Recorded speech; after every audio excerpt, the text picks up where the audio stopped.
عزیزان گرامی وقار کے ایک حدیث میں ملتا ہے بے نمازی کو 15 طرح کے عذابات میں مبتلا کیا جائے، 15 قسم کی، اس میں سے 5 دنیا میں ہی ملتے ہیں، 5 اسے قبر میں ملتے ہیں اور 5 حشر میں ملتے ہیں۔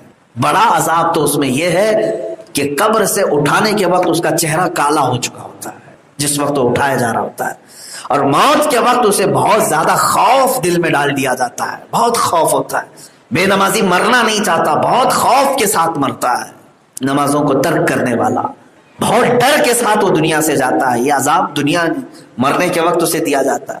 بلکہ بعض اوقات پر ایسا بھی فرمایا گیا کہ جو اپنے رب کا سجدہ نہیں کرتا تھا، اس وقت شیطان روح نکلنے کے قریب آئے گا اور اسے اپنی عبادت کے لیے کہے گا تو وہ بندہ اس کی عبادت کر جائے گا اور کافر ہو کر کے مر جائے گا، کبھی کبھار ایسا۔ باقی رہی بات، اللہ ایمان کی حفاظت فرمائے، اللہ ایمان کی حفاظت فرمائے۔ اس لیے بھی ڈر لگتا ہے کہ جو اپنے رب کی عبادت کو ہلکے میں لیتا ہے تو پھر وہ کسی اور کی بھی عبادت کر سکتا ہے۔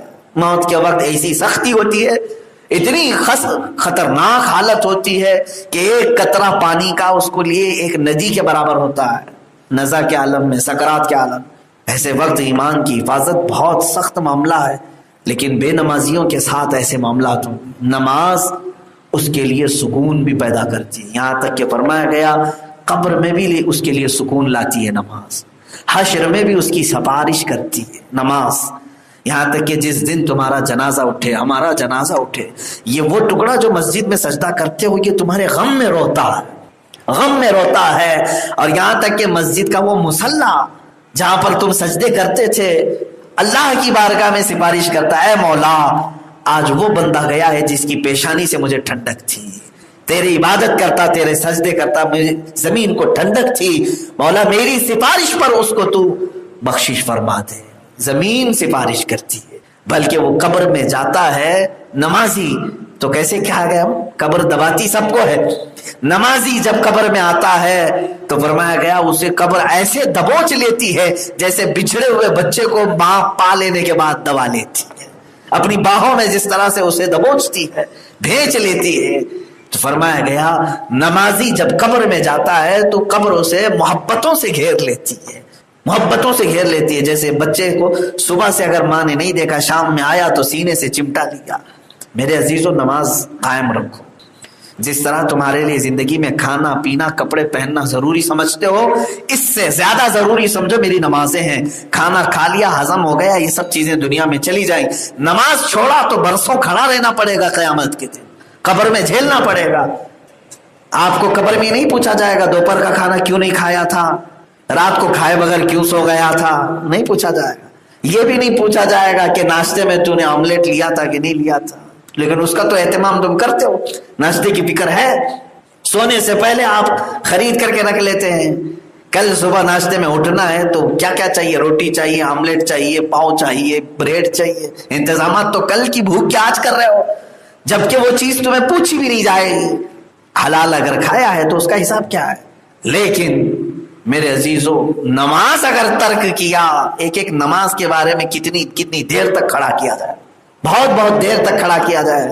ہمارے ایک استاد مصر میں ایک مرتبہ کا اتفاق ہے، میں آپ کو بتاؤں معاملہ، تو ایگزام کے پہلے اپنی آئی ڈی وغیرہ جمع کی جانی ہوتی، پیپر جمع کرنا رہتا ہے ایگزام سے پہلے، تو اپنی ساری چیزیں لے کر کے پہنچنا تھا۔ ہم ہاسٹل سے نکلے، جب کالج میں پہنچے جہاں پر درس ہوتا ہے، کلیہ اس کو کہتے ہیں، تو بڑے ہمارے جو استاد تھے وہ بیٹھے ہوئے تھے، ہر ایک کو بہت نظر سے دیکھتے تھے، سب کو پہچانتے، حالانکہ سینکڑوں کی تعداد میں۔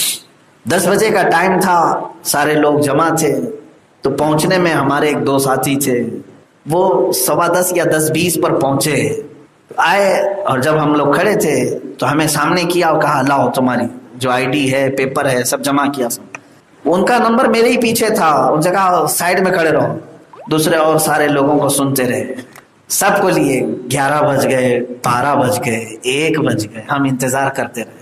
یہ آئے ہیں 10:30 بجے سے، 2.5 گھنٹے کی قریب ہو گئے، ان کی نہ وہ آئی ڈی لے رہے نہ پیپر لے رہے۔ ظہر کی اذان کا وقت ہوا، تب انہوں نے وہ پیپر لیے اور تنبیہ کیا، کہا کہ تم سوچ رہے ہو کہ 10-15 منٹ ہوئے یہی تمہارا گناہ ہے نا، تم تو سوچ رہے ہو کہ میں لیٹ سے آیا اس لیے مجھے اتنی دیر کھڑا کیا گیا. استاد نے ہمیں یہ فرمایا کہ بیٹا یہاں 15 منٹ لیٹ آئے تو 2.5 گھنٹہ کھڑا کر دیا میں نے. اور یہ تنبیہ کرنے کے لیے کہ ایک نماز اگر ترک کرو گے تو 100 سال کھڑا کر دیا جائے گا. تمہیں 2.5 گھنٹے میں کتنی بے چینی ہوئی, بار بار گھڑی دیکھتے تھے, بار بار بھوک کی شکایت, پیشاب کی شکایت, کیا کیا شکایتیں لے کر کے کھڑے ہوں گے نا. اس دن دل کو یہ بہت بات لگی, کہا کہ کچھ ایسی مثالوں سے ہمارے اساتذہ نے سمجھایا بھی تھا. میرے عزیزو, حقیقت بات ہے, ریئل جب کھڑا ہونا ہے تب آپ کو احساس ہوگا کہ انتظار کسے کہتے ہیں. اگر آپ کو رب تبارک و تعالیٰ کی طرف سے اعلان ہو جائے کہ تیرا حساب ابھی ہوگا ہی نہیں, شروع ہی نہیں ہوگا, ابھی اور کھڑے رہو, اس لیے کہ تمہاری نمازیں بہت ساری باقی ہیں. تم یہ سوچتے تھے نا ابھی تو ٹائم بہت ہے زندگی میں, بعد میں دیکھ لیں گے, کر لیں گے قضا. ٹھیک ہے, کھڑے رہو. 50,000 سال کے برابر کا ایک دن ہے. 1000 سال بھی کھڑا کیا جا سکتا ہے, 10,000 سال بھی کھڑا کیا جا سکتا ہے. اس کے بعد کہا جائے گا اللہ تمہارا حساب دیکھتے.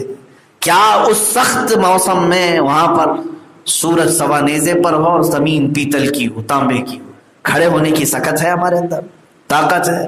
وہاں بے چینی کا حال اتنا برا ہوگا کہ لوگ پسینے میں ڈوب چکے ہوں, کسی کا پسینہ کمر تک, کوئی گردن تک ڈوبا ہوا. اور گرمی کا حال یہ ہے کہ ان کا بھیجا پک کر کے کانوں سے ابل رہا ہوگا. لیکن موت نہیں آنی ہے, موت نہیں آئے گی, سب طرح کے عذابات جھیل لو. کچھ اہل محشر بدبو سے بھرے ہوئے ہوں گے, ننگے ہوں گے, کچھ کی زبانیں سینوں تک لٹکائی گئی ہوں گی, کسی کی شرمگاہ پر فرشتے مار رہے ہوں گے, داغ رہے ہوں گے. یہ سب چیزیں دیکھتے دیکھتے سینکڑوں سال کھڑے رہ سکو گے. اسی لیے یہ کہا گیا ہے, گیا وقت پھر ہاتھ آتا نہیں, سدا دور دورہ دکھاتا نہیں. اور آج تمہارے پاس وقت ہے, نماز پڑھ لو اس سے پہلے کہ تمہاری نماز جنازہ پڑھی جائے. صلو قبل ان تصلو علیکم, اپنی نمازیں کمپلیٹ کر لو اس سے پہلے کہ قوم تمہاری نماز پڑھتے. پھر وہی وقت آ جائے گا کہ تم پڑھتے نہیں تھے لیکن اب تمہاری نماز ہو جائے گی. اس کے بعد پھر نماز پڑھنے کا وقت ہی نہیں. بلکہ بعض روایات میں یہ ملتا ہے کہ مرنے کے بعد مردہ 1000 گڑ گڑا کر کے کہے گا کہ مولا ایک بار دوبارہ زندہ کر, میں 2 سجدے کر کے آ جاؤں, 2 رکعت پڑھ کے آ جاؤں. حکم ہوگا. اب اس دنیا میں ہم نہ شہیدوں کو لوٹا رہے ہیں, نہ نبیوں کو لوٹا رہے ہیں, تیری کیا مجال ہے. کسی کو بھی لوٹایا نہیں جائے گا, واپس نہیں آئے گا. جو ہمارے جا چکے بڑے, جو بزرگ, جو اپنے خاندانوں کے ہیں, گزر چکے, آج تک کسی کو 50 سال ہوئے ہوں گے, 40 سال ہوئے ہوں گے, کتنے سال ہوئے دفنا کر کے, کبھی وہ آئے ہمارے پاس پلٹ کر؟ یا چلو آج دفنایا تھا, کل قبر کھول کر کے کوئی آ گیا ہو, سنا کبھی؟ مردہ واپس لوٹ کر کے آیا ہے اور اپنی نماز روزے کرنے لگ گیا ہے؟ نہیں ہوگا. یہی ہمارے ساتھ بھی ہوگا. ایک دن تم اندر بند ہو گئے تو پھر نہیں آ سکو, کبھی نہیں. نہ یہ مسجد دیکھ پاؤ گے, نہ یہ مصلے دیکھ پاؤ گے, نہ یہ اوقات تمہیں ملیں گے. آج ہی ہے تمہارے پاس وقت, اس لیے اپنی نمازیں کمپلیٹ کرو. یہ جو کچھ بھی تھی آیات بینات, مجھے آپ سب کو انذار, خوف دلانا مقصود تھا کہ اپنی آخرت کا خوف رکھو. اللہ رب العزت کہنے سننے سے زیادہ عمل کی توفیق عطا فرمائے. جس کی نمازیں باقی ہیں مولا ان کو اپنی نمازیں مکمل کرنے کی توفیق عطا فرمائے. اللہ کا جو ڈر نہیں رکھتا اس پر یہ نماز بھاری ہے. جو بے خوف ہوتا ہے وہ کون ہوتا ہے؟ کہا گیا وہ منافق ہے. اللہ سے نہیں ڈرنے والا منافق ہے. اب میرے عزیزو, نماز کے متعلق جو لوگ اس طرح کی حرکتیں کرتے ہیں وہ باز آ جائیں. دنیاوی بہت ساری مصیبتیں جھیلتے ہیں, طاقت کی, قوت کی, سب چیزیں. دیکھیں 10-10 گھنٹے لوگ گاڑیوں میں بیٹھ کر کے ڈرائیونگ کرتے ہیں. کیا ایک کٹھن کام نہیں ہے؟ مزدور تھیلے اٹھاتے ہیں, دن کے 8 گھنٹے ڈیوٹی دیتے ہیں, دنیا کے چند پیسوں کے لیے وہ مزدوری کرتے ہیں, پوری بوجھل چیزیں اٹھاتے ہیں. عورتیں کئی ایسی ہیں جو 2-3 گھنٹے تک کپڑے دھلتی رہتی ہیں, کمر ٹیڑھی ہو جاتی ہے. کئی لوگ جھاڑو جھاڑتی ہیں. اتنی محنت کے کام ہے یہ. ان سارے محنت کے کاموں میں مجھے بتاؤ نماز کیا ان کے برابر کی محنت کا کام ہے؟ بہت سکون والا کام ہے. کھڑا ہوتا ہے سکون سے, رکوع کرتا ہے سکون سے, سجدہ کرتا ہے سکون سے, کوئی دقت کی بات نہیں. لیکن شیطان اس کو بھاری بنا کے پیش کرتا ہے. وہ عورتوں سے پوچھو ذرا, جو دن بھر جھاڑو جھاڑ کر, کپڑے دھو کر, پوچھا مار کر, کھانا پکا کر تھک جاتی ہیں اور روتی رہتی ہیں, بہت کام تھا, بہت کام تھا, اور وہ سب کر جاتی ہیں, بولتی نہیں. کرنا تو ہے, بوجھل ہے, پھر بھی کر رہی ہیں. نماز اتنی آسان ہے لیکن اسے چھوڑے بیٹھے.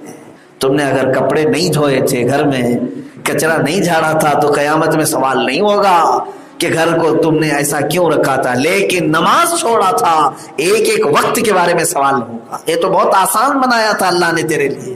دین آسان ہے میرے عزیزوں, دین بہت آسان. اس آسانی کو چھوڑ کر کے یہ بندہ مصیبت کو لے لیا, لیکن آسانی کو دیکھ ہی نہیں رہا ہے.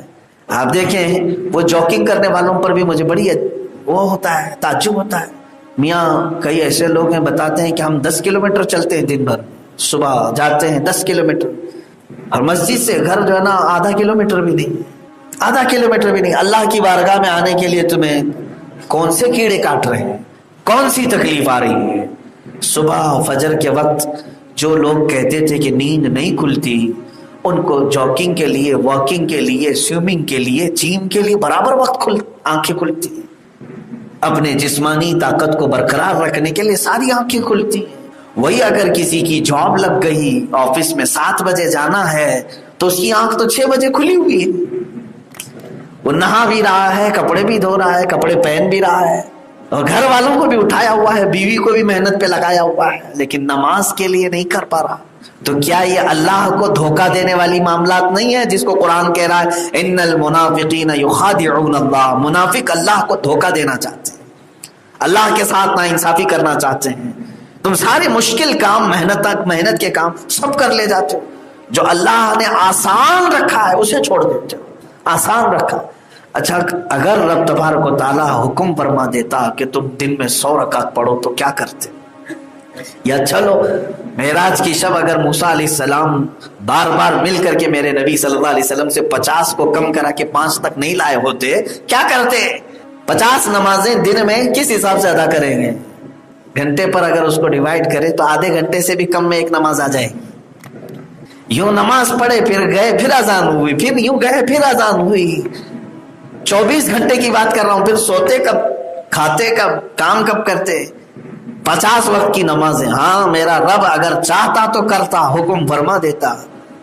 کیونکہ ہو سکتا ہے تم یہ سوچ رہے ہو اللہ تعالیٰ چاہتا 50 تو پڑھتا کون, لیکن ساتھ میں اگر وہ یہ بھی قانون لگا دیتا کہ 50 فرض کر رہا ہوں, ایک بھی چھوڑو گے تو تمہارے کان جھڑ جائیں گے, دوسری چھوڑو گے تو ناک جھڑ جائے گی, تیسری چھوڑو گے تو دانت جھڑ جائیں گے, تو پھر سب برابر پابندی سے کرتے ہیں.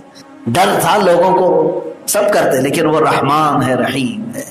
اس نے دارالامان میں بھیجا, دارالعمل میں بھیجا, اور یہ فرما کر کے بھیجا لا اکراہ فی الدین. ہم دین میں کوئی زور زبردستی نہیں کرتے.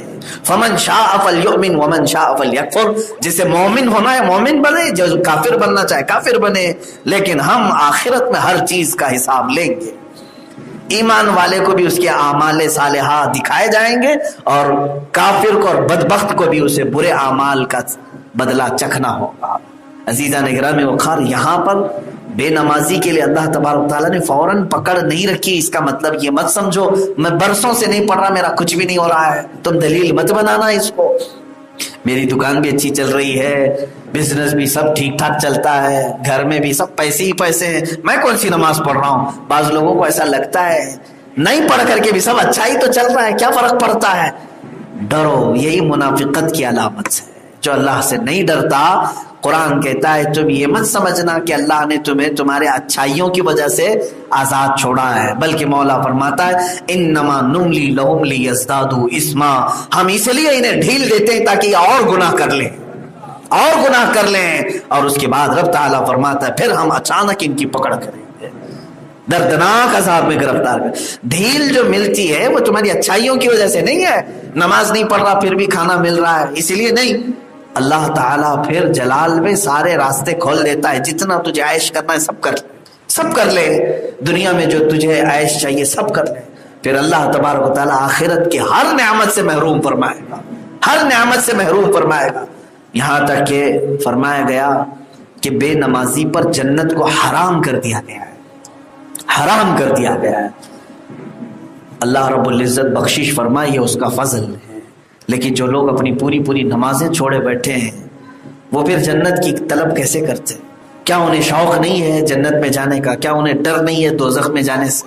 تو اپنی نمازیں کمپلیٹ کر لو. آج اگر صحت و سلامتی باقی ہے تو نمازیں کمپلیٹ کر لو. ایک بزرگ نے بہت پیاری مثال دی. وہ ایک اپنے مرید کی دکان میں آئے, بڑی بھیڑ بھاڑ تھی, گراہک لگے ہوئے تھے, فرصت ہی نہیں ملتی تھی اس کو. دکان میں گئے, اس نے کہا حضور آئیے تشریف لائے. مرشد آئے تھے, پیر صاحب آئے تھے, کرسی پر بٹھایا اور کام میں مصروف رہا. تھوڑی دیر کے بعد وہ دکان میں سے موجود ڈبے جو کچھ بھی تھے اس کو اٹھا کے سونگھنے لگے. اس دکان کے مالک نے پوچھا حضور آپ یہ کیا کر رہے ہیں؟ تو انہوں نے فرمایا میں یہ دیکھ رہا ہوں کہ کہیں تو اس میں کہیں پخانا تو نہیں کرتا, پیشاب پخانا تو نہیں کرتا. اتنی بھیڑ بھاڑ ہے تیری دکان میں, گراہک تجھے چھوڑ ہی نہیں رہا ہے, میں دیکھ رہا ہوں کہ پیشاب پخانا یہاں کہیں کرتا ہے. اس نے کہا حضور پیشاب پخانا کوئی بھلا دکان میں کیسے کرے, کہاں کرتا ہے؟ کہا طہارت خانے میں جاتا ہوں. پھر ایک تماچا اسے لگایا اور کہا تجھے تیرے پیٹ کی غلاظت نکالنے کے لیے بھاری اوقات میں سے بھی ٹائم ملتا ہے اور تجھے تیرے رحمان کی بارگاہ میں سجدہ کرنے کے لیے وقت نہیں ملتا. رب ذوالجلال کے حضور آنے کے لیے کیا تو یہ دنیا کی گہما گہمی روک کر کے نہیں آ سکتا؟ وہ صحابہ تھے میرے عزیزو, لوہے کا کام کرنے والے ایک صحابی, لوہے کو گرم کیا جاتا, تپایا جاتا آگ میں. وہ جب آگ میں تبدیل ہوتا ہے تو لوہے کے ہتھوڑے کو اٹھا کر کے اس کو بینڈ کیا جاتا ہے, شکل بنائی جاتی ہے. لیکن روایات میں ہے لوہا گرم کیا ہے, آگ میں تپایا ہے, ہتھوڑا اٹھایا, ادھر سے اذان کی آواز آئی, ہتھوڑا پیچھے پھینک دیا. لوگ کہتے ارے ابھی گرم ہے, ٹھنڈا ہو جائے گا, بعد میں کر لیں. وہ کہتے نہیں, اذان کے بعد کیا ہوا کام میرے لیے حلال نہیں. وہ ان کا تقویٰ تھا.